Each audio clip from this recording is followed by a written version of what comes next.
Halo, selamat siang semuanya. Ketemu lagi sama gua di sini. Hari ini hari Jumat dan kebetulan di Melbourne hari ini adalah public holiday. Jadi gua nggak kerja hari ini. Hari ini gua mau sedikit ngebahas tentang Harley Davidson Street 500. Ya, ini bukan motor gua sebenarnya. Ini motor istri gua. Gua beli motor ini tahun 2015, tahun yang lalu.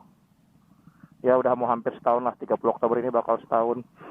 Jadi gue mau sedikit ngebahas tentang motor ini, ya pengalaman gue selama 1 tahun punya motor ini dan pengalaman istri gue selama naik motor ini selama setahun.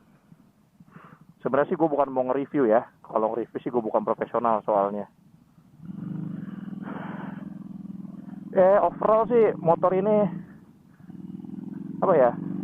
enak banget untuk dipakainya.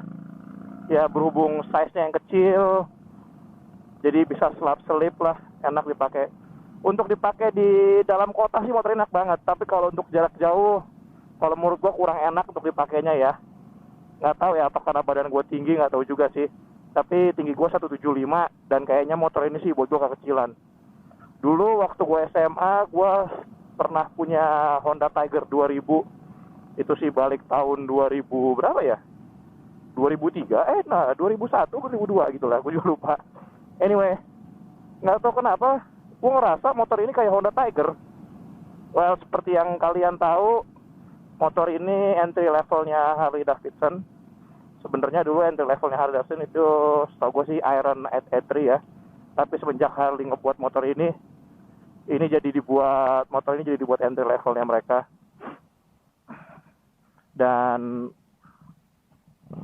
harganya sangat terjangkau banget ya. Gue nggak tahu di Indonesia berapa, tapi yang jelas di sini sih lu bisa pick up motor ini sekitar 10.000 lah, 10.000 Australian dollars. Itu kalau dikursin ke rupiah kira-kira berapa ya? Mungkin kalau dalam 10.000 100 juta lah. Yang jelas motor ini sih udah agak sedikit mengalami modifikasi. Mungkin kalau lu nonton video gue yang pertama kali waktu gue riding bareng sama istri gue udah ngebahas sedikit tentang motor ini. Yang pertama gue ganti adalah exhaustnya. Gue pakai Vance & Hines slip-on competition series. Terus air filternya gue pakai Screaming Eagle. Gue juga pakai ini Screaming Eagle Race Tuner buat ngecunnya. Terus apalagi gue kalau bisa lihat dari sini ya, kelihatan nggak sih tuh gue pasang engine guard. Ya gue sih pasang engine guard sebenarnya sih buat jaga-jaga aja lah. Soalnya kan istri gue masih belajar naik motor. Iya, lo tau sendiri lah, namanya orang belajar naik motor pasti jatuh-jatuh kecil pasti ada kan ya. Ya gue sayang aja gitu, gue beli motor ini baru, jangan sampai cuma jatuh di lampu jatuh pelan, kluk. Aduh, lecetnya sedikit tapi di hati yang banyak lecetnya. Apa lagi ya? Oh iya, kalau menurut gue sih motor ini kalau dibilang first entry-nya Harley Davidson cocok banget ya dibilang entry level. Soalnya kalau lihat ya, motor ini bener-bener standar banget. Di sebelah kiri lu bisa lihat di sini cuma ada tombol untuk high beam sama low beam, terus ada klakson, terus ada indikator juga. Dan tapi yang sangat gue sayangkan adalah indikatornya ini nggak self cancellation. Kalau di kelas Harley yang lain kan itu udah self cancellation ya. Kayak motor gue itu V-Road Muscle itu udah self cancellation untuk indikatornya. Tapi kalau untuk ini nggak lu harus matiin sendiri, ada baterai di tengah. Terus sebelah kanan itu ada tombol starter, terus ada engine kill switch off. Dan that's it, cuma itu aja. Terus gue mau bahas masalah apa ya? Oh ya, masalah pengereman ya. Nggak tahu kenapa nih motor ngeremnya itu Senin Kemis. Jadi kalau hari Senin rem, hari Kamis baru berhenti nih motor. Nggak tahu ini satu-satunya motor yang nggak punya ABS di di Harley lineup. Semua Harley udah punya ABS kecuali motor ini nggak ada ABS. Jadi gue agak worry juga ya buat new rider kayak istri gue kalau bawa motor ini. Kalau dia ngerem mendadak dia bisa kepleset yang jelas sih. Tapi sebenarnya motor ini juga punya ABS ya. Agak blong sedikit. Jayus ya. Tapi memang bener sih. motor ini remnya ABS, agak blong sedikit. Nah, jadi lu mesti hati-hati kalau ngerem pakai motor ini. Kalau menurut gua ya, kalau pertama kali lu beli motor ini, modifikasi yang wajib lu harus lakukan adalah ganti knalpot. Nggak tahu kenapa ya, kalau menurut gua, kalau lu beli motor ini dan lu dengar knalpot standarnya, lu bakal bilang ini motor mesin jahit, bukan Harley Davidson supposed to be. Ya lu tahu kan, dimana-mana kalau Harley itu terkenal dengan suara yang gede ya. Tapi dengan knalpot standarnya, kayaknya itu bukan Harley banget gitu loh. Mesin jahit kalau gue bilang sih. Apa lagi ya? Terus kalau untuk masalah performance, ya motor ini oke lah untuk dipakai hanya untuk di dalam kota aja.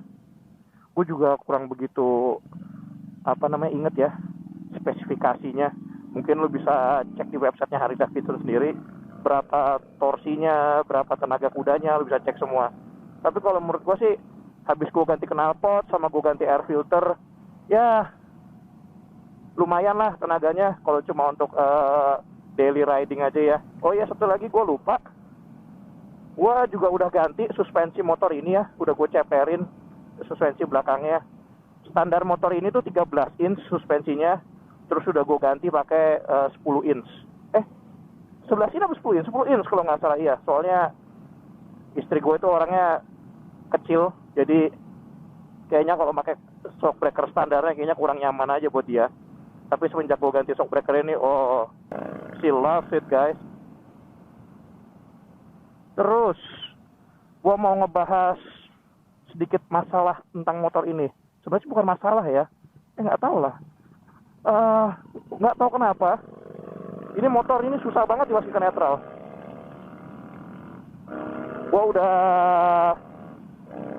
komplain sama Harley Davidson, mereka bilang ya memang motornya memang seperti ini, memang susah dimasukin netral semua Street 500 itu. Jadi buat kalian semua yang mau beli Street 500, ya itu bisa jadi consideration kalau motor ini tuh susah banget dimasukin ke netral.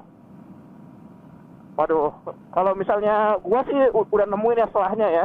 Jadi lu kalau mau masuk netral itu, lu kalau lagi mau berhenti gitu ya, lagi lampu merah, lu dari gigi kedua udah buru-buru masuk netral. Jadi lu turunin sedikit, klik, nah itu lu ketemu netral. Tapi kalau buat pemula seperti istri gua itu, waduh itu setengah mati deh. Dan dia sering komplain, aduh tangan kiri gua pegel. Ya iyalah, mau nggak mau dia lampu merah harus narik kopling terus. Dulu waktu pertama kali gue ngambil motor ini dari dealer, gue ngobrol sama orang dealer, dia bilang sebenarnya sih motor ini ya dibuat untuk dimodifikasi. Jadi hampir nggak ada orang beli motor ini dikipit standar tuh, nggak ada. Semua itu pasti dimodifikasi karena apalagi ini ya, buat para bikers yang pencinta cafe racer style, motor ini kayaknya cocok banget kalau dimodifikasi jadi cafe racer style gitu. Dan gue sih suka sih sama gaya itu. Ya gue pernah lihat di forum, salah satu forum Street 500, ya motor ini dimodifikasi jadi cafe racer gitu. Oh keren banget sih, gue suka banget. Rem depannya pakai Brembo segala. Oh yang ngomong-ngomong rem, kayaknya kalau lu beli motor ini lu harus invest uang lu sedikit di rem ya. Mungkin lu pakai ganti Brembo rem depannya, baru enak. Tapi sih kalau misalnya lu nggak gimana-gimana ya, maksudnya nggak kebut-kebutan atau gimana, gue sangka sih cukup lah untuk pengereman untuk daily aja.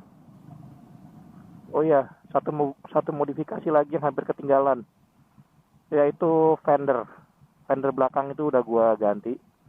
Standarnya tuh fender belakang gede banget, dan gue ganti pakai ini fender eliminator, pakai remnya juga udah gue ganti pakai LED kit, rem, indicator itu semua udah gue pakai LED. Oke guys, kayaknya video kali ini cukup sampai di sini. Sampai ketemu in my next video. Oh iya, besok lusa hari Minggu gue mau San Mori bareng Harley Owner Group Melbourne Chapter. Dan insya Allah gue bakal videoin dan bakal gue upload lagi ke YouTube. Oke, thanks for watching guys. Bye bye.